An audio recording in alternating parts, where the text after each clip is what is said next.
आमची आजच्या दिवसाची सुरुवात झाली. आलो हे नको चढू, महाडच्या इथल्या लेण्या आहेत. नको चढू. ही एंट्री आहे समोरून खालून. हे बघा, ही अशा या पायऱ्या आलेल्या आहेत.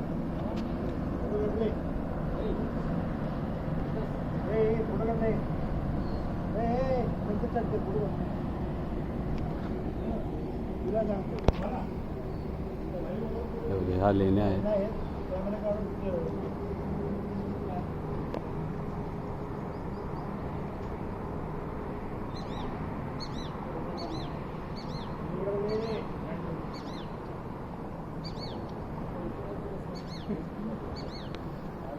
हे आमचे दोघं फोटो काढण्यासाठी कुठं कुठं चढतायत बघा. खाली दगड आहे. आता त्यांची फाटलेली आहे. आता कशी उतरणार आहेत माहिती नाही. हे आमचे आप्पा महेश साळुंखे.